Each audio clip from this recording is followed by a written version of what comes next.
Anyway, I want to talk about this next fight now because this was my favorite fight to watch. I would say that was probably my favorite as well. To be honest. Yeah. So, do you know anything about this Davey Grant? Because I haven't heard about him beforehand. He hasn't been able to fight for quite some time. Yeah. He actually doesn't require the need to fight. He's actually got a restaurant. Yeah, that's right. He said that. A restaurant in England, but he just loves to fight, right? He's been having a lot of issues with injuries, which is why you probably haven't heard of him. He's had to cancel because he's had a few injuries. I'm not too sure about his specific injuries itself. However, he's hopefully he can stay active. Now, Jonathan Martinez had a huge amount of hype around him, to be honest. He's a little bit shorter than Davey Grant, and he actually he has a quite high output. However, as Davey Grant started to turn it up a little bit in the second round, he continued to he made sure that when Martinez started to increase his volume and his output a little bit, he would kind of stop that by intercepting and then putting on the pressure. Now, Martinez, he's incredibly quick, right? And he had some really powerful shots. I believe he dropped him in the first round, right? But Martinez doesn't do well when he starts getting backed up, or when he's thinking about striking and he's about to strike, Grant will intercept and put on the pressure and put him on the back foot before Martinez can take a breath and actually think about what he's about to do. He's too worried about what Grant is already throwing at him in the first place. Grant took the first knockdown really, really well. What he did was he actually tried to he pulled him into his guard. He's very good at jiu-jitsu. Yeah, I'm sure he's got a black belt. But one thing that really, really impressed me was that Grant has a high variety of kicks. Purple belt, sorry. He has a very high variety of kicks. He was throwing a lot of back kicks and side kicks.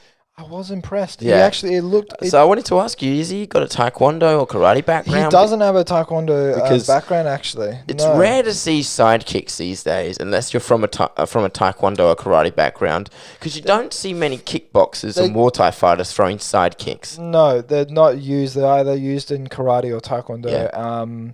Because Grant did something really impressive at one point. He threw a roundhouse kick, and instead of dropping that leg down, he just went straight into a side kick. That's definitely That's usually not a taekwondo move. That's usually a karate move. The taekwondo doesn't really use it. Taekwondo will use they use it in a little bit more of a smarter way. Like the karate people will do it in terms of point. If you did it more of a point fighting style, which is if you miss it with the roundhouse, you rechamber it, bring it back. Instead of bringing your foot on the ground and then picking it back up, you can lose a bit of time that way. So when you kick, you'll then rechamber it back, bring the knee in nice and close, pop it back out, hit them in the solar plexus. And you can't actually do a lot of damage. It's for point fighting. It's not really, it's also kind of for controlling range. You pop that leg out, they're aware that kick can hit them. They're thinking too much about the kick, and then you're able to, instead of hitting to the solar plexus, you can hit them to the head. Okay. But in Taekwondo, you would use it as a skipping side kick in order to cover distance really quickly. He was using it more in a karate way, but his spinning hook kicks, that was in a karate Taekwondo way, and he was getting them off very quickly. Incredible cardio. I thought he did incredibly well. Yeah. Oh, so I've got some information to bring up, man. Yeah. So Davey Grant, I can't believe I didn't recognize this, but he was on the Team America, the Ultimate Fighter, Ronda Rousey and Miesha Tate episode. He made it to the final, but he didn't. He lost the final to Chris Holdsworth. We can bring him up in just a second. So Davey Grant, he made it into the final, but he couldn't. And he got to the final because one of the guys could not make weight. I remember on that season, one guy could not make weight at all. Then when he made it to the final and fought Chris Holdsworth. Sounds like Hemsworth. Yeah, Holdsworth. As his numbers. What happened was Holdsworth won that fight. He won the whole division, and then he had never lost a fight. He had total of 6 wins, six wins in total, 6 fights in total, 5 by submission, 1 by decision. That was the only fight he had. The only fight he had against Davey Grant that went to decision. So he was someone to put someone away. And then what happened was everyone was talking about him in the UFC, but they never saw him fight again after that. Now, the reason being was because he was a member of Team Alpha Male. And what happened was he was in 2010. In 2010, that's when TJ Dillashaw was just starting to come up. So I remember when Chris Holdsworth talked about in a podcast. Was he the one that TJ injured? Yes, correct. Oh, no. Yeah. He was because he would talk about TJ's aggressive sparring. He's known for being an asshole while sparring. And that's right. And he was the one who he injured because he never really fought again after that.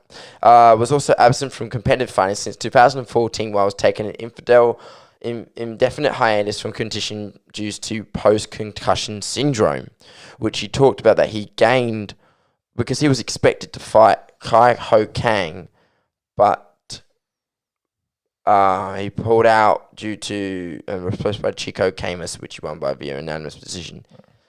So yeah, it was in that period. So he never fought again after that issue that he had at Team Alpha Male. So that's Chris Holdsworth was known to. He was supposed to be a very good fighter from Alpha Male, right? Yeah. He managed to submit David Grant by rear naked choke at the end of the Ultimate Fighter, right? Yeah. And then yes, he was able to win by submission. My bad. Rear naked choke. Now, then we didn't really get to see anything about it, but the only time I did see any information about him was he was actually talking about TJ Dillashaw, and I think Cody Garbrandt actually mentioned it as well. He'd injured him in a training session, and he was I believe was it his neck that he injured, I believe. Probably. I think it was his neck that he injured, yeah. And he was not fit to fight anymore. Now, Davey Grant, he was in the UFC, and he hasn't been incredibly active. Now, he's now on a 3-fight win streak. That's with 1 fight per year. His last fight being Martin Day. I do remember that fight last year in July, winning by KO. I must say, by taking that time off, he looks better. He does look better. Yeah. And I think one thing I was very impressed by David Grant was not his power, because he was landing powerful strikes, but I would say Martinez had the more powerful kicks and the more powerful strikes. Martinez even kicked one of his legs out and just flush easily. Yeah. Grant's striking was a little bit wild when it came to a lot of his big looping, swinging hooks were a bit wild, but they had a lot of power. They did have a decent amount of speed and power behind. Mm-hmm. I was impressed by his conditioning and his kicks, because he was flying these kicks, and kicks are not often used in MMA at the high caliber, because if they're telegraphed a lot, then they're quite easily checked, and you've just expended a huge amount of energy. So they're not often used. But I thought he used them very well. Mm-hmm. He didn't do them in a defensive way. He used them in a lot of attacking motion. So I was impressed by David Grant. His KO was incredible against Martinez, and Martinez was the favorite. Grant was the underdog in this fight. He was not expected to win, even on a 3-fight win streak. So congrats to David Grant. Well done, Grant. You can go back to your restaurant now. You can go. He totally can. Now, I think he wants to climb up and get in the rankings now.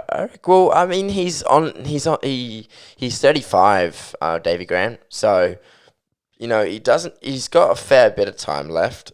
I don't see why not give him someone higher, because the bantamweight division's now more stacked than ever.